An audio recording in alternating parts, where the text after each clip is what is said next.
A doctor was called for an emergency at the hospital and didn't have anyone to leave her 3 kids with. But suddenly, she saw the garbageman and got an idea. She couldn't believe her eyes when she returned home. Before we continue, please take some time to subscribe to Dailydose, like, and share this video with your friends. It might brighten their day and inspire them to do good. Also, keep watching because an important lesson awaits at the end of the video. Now, are you sure Dr. Morris is not available? I asked Nurse Carey on the phone, although I was already changing my clothes and thinking hard. No, Dr. Sanders. Dr. Morris is currently driving across state lines trying to get here. You live close by, so I thought I would call. The interns have no idea what they're doing. I know it's your day off, but I didn't know what else to do. Will you be able to come? Nurse Carey said, trying not to sound worried, but I knew they needed me. I'll be there as soon as I can. I just need to find a babysitter, I replied and hung up, immediately dialing Vicky, who was the only person who could somewhat handle my 3 crazy kids. I've been a surgeon for a long time, but I used to have my husband Peter, my rock. He became a stay-at-home dad when the realities of having 3 children became too much. But he passed away from a sudden heart attack while I was in the middle of another surgery. Now, I had to constantly find babysitters for the children when unexpected emergencies happened. I couldn't handle them. I had no patience, and it was silly to think that any babysitter would be able to handle them either. 2 babysitters quit after 1 day of work, and word got around that my kids Johnny 9, Christy 7, and Lucy 3 were menaces. I mean, they were not wrong, but they didn't have to put me in this position. Now, only Vicky ever said yes.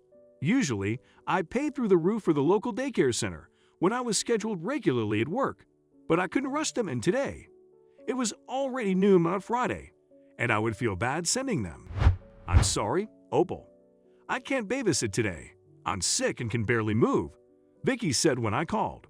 I told her to get some rest and hung up the phone.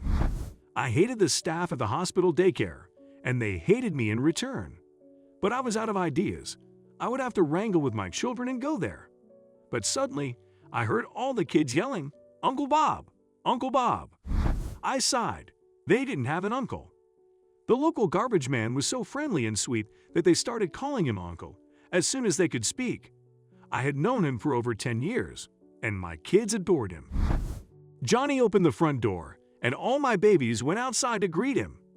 I might have to call the hospital, I thought. I was never going to get those kids back into the house to be dressed on time. But I did smile at the sight of them playing with Bob. My kids had turned into devils when their father died. The therapist said it was normal and would pass, but I wasn't so sure. I felt like a failure. Like my mothering instincts were faulty or something. I didn't know what to do. But as I watched the kids hug and ask Uncle Bob to play, I had an idea. That's it, I told myself and ran to Bob. Bob, I have a crazy request. I know you're busy, but I was wondering if you would babysit my kids for 25 minutes. I have to check something urgent at the hospital, and I have no one else, I begged, and my kids looked at me with wide eyes filled with happiness. Sure, Dr. Sanders. I can watch them for a while, he replied, nodding and smiling. My children jumped and cheered. They're more than a handful, though, I'm warning you, I said sheepishly. Don't worry, you go ahead.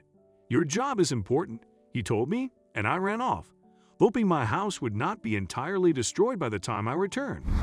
The situation took more than 25 minutes, as Dr. Morris got stuck in traffic, and the patient became even more urgent. I was rushed into an operating room, and I couldn't get away until 3 hours later.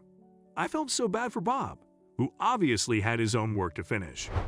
I drove home as quickly as I could. Bob, I'm sorry. I yelled breathlessly as I opened my door, but I froze. My entire house. Wait, was this my house? It couldn't be. My house was always littered with toys, crayons, paper, and sometimes smears of peanut butter. I know. Gross. Don't judge me. Dr. Sanders, how was your surgery? Everything all right? Bob asked as he appeared from the hallway. What happened here, my house, is unrecognizable. And why aren't the kids screaming and running around? I asked, so confused and shocked.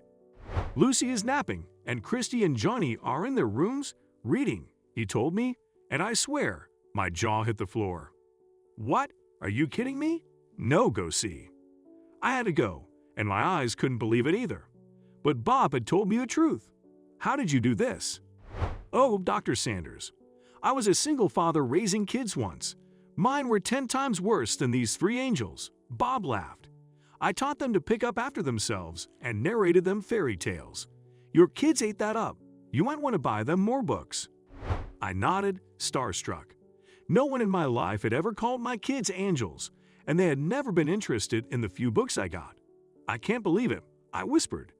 It was easy, but now I have to go, Bob said, picking up his work jacket from the back of a chair. Oh yes, I'm so sorry about being late. I'm so embarrassed, I said, touching my forehead. I'll pay you triple for that. No, I don't need money. Bob shook his head, raising his hands. Please, for your time, I insisted with my stern look. People at the hospital were afraid of that look, so I knew Bob would not be able to reject the money. Okay, I'll treat the kids to something nice, he laughed.